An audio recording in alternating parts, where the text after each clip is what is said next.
We're only 5 months away from the new regulation Formula One cars taking the track for the first time for 3 official tests in the lead up to the 2026 season.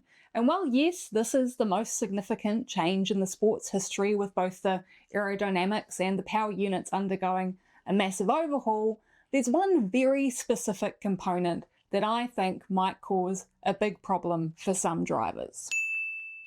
Kia ora, I'm Kimmy, I talk about F1 in the world's second worst accent, and today we're going to talk about brakes. Not the most glamorous subject in the world, I know, but definitely something worth discussing, particularly considering how much an F1 driver's ability to perform in a car hinges on their confidence under braking. There's some significant recent examples where drivers have really struggled to get on top of their performance because of brake performance. An obvious example is Daniel Ricciardo, who never really got on with the McLaren or the current ground effect era as a whole, but the most significant conversation around that lack of performance often had to do with the McLaren's brakes and how they didn't complement his preferred way of approaching a corner. Even Carlos Sainz was on record calling the McLaren brakes weird and something that took a bit of adapting to. More recently, this season's McLaren has pushed the use of their anti-dive technology to the absolute limit, which, while meaning the car can be run lower and thus have more aerodynamic performance and more grip, it has the downside of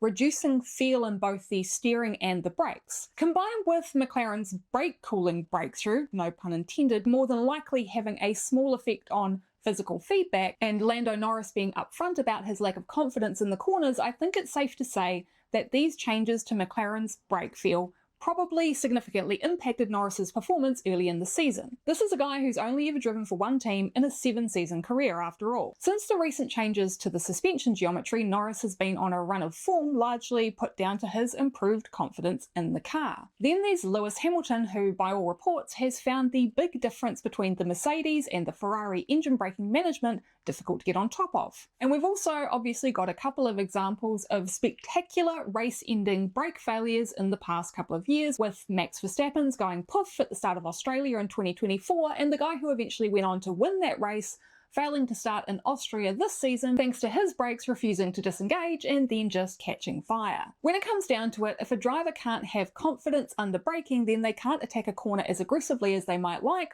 or in the manner that suits their preferred driving style, which not only reduces the ability to overtake, but also has an effect on both the cornering and the exit speed. And of course, you need reliable brakes that aren't going to fall apart to get to the end of a Grand Prix. And I know a lot of you, I'm just telling you how to suck eggs, but I do have a few people who watch me who I know are newer fans, so it's a good little bit of context to add. So far, so obvious, right? So why am I talking about brakes specifically in the context of the 2026 regulations? Well, for starters, there's the fact that the new 50-50 electric and combustion split for the power units means increased need for energy harvesting. In the past, this has been done with a combination of heat recovery through the MGUH, which primarily harvests through the heat generated by exhaust gases, and kinetic recovery, which converts the energy released under braking into electrical via the MGUK. If you're up to speed on your 2026 regs, you'll know that the MGUH is going the way of the dodo and will not feature at all in the new power units.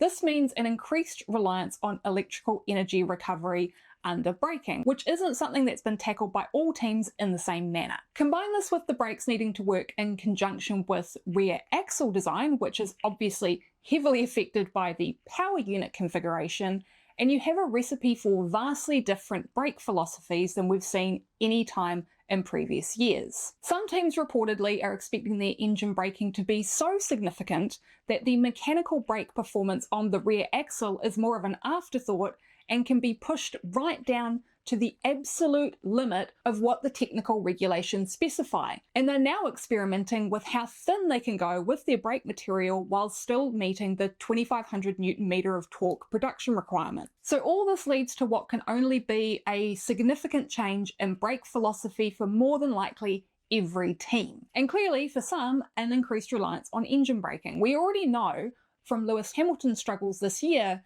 that they can be a pretty tricky thing to get your head around, particularly when you've spent a huge chunk of your career driving one manufacturer's power unit. Basically, the new regulations are the extreme end of what we started back in 2009 when KERS was first introduced, and it's kind of crazy to think that there's actually still 2 guys on the grid who were around before all of that. What this all means is that with more engine braking, and for some teams the physical brakes becoming more of a supplement in corners where high load needs to be applied, this will likely result in a significant difference in the feel of the rear brakes themselves due to the change in brake material required to manage high-load cornering while still maintaining temperature when the brakes aren't in use, or at least get up to temperature very, very quickly. It'll also likely mean a vast difference in how brake performance is managed on a track-by-track basis and require change to how the teams approach a whole lot of circuits. My God, drink every time I say brake, I'm so sorry. There's no other word for it. And while the overall success of each team's interpretation of the entire regulation set will obviously be the main factor in determining the constructor's pecking order,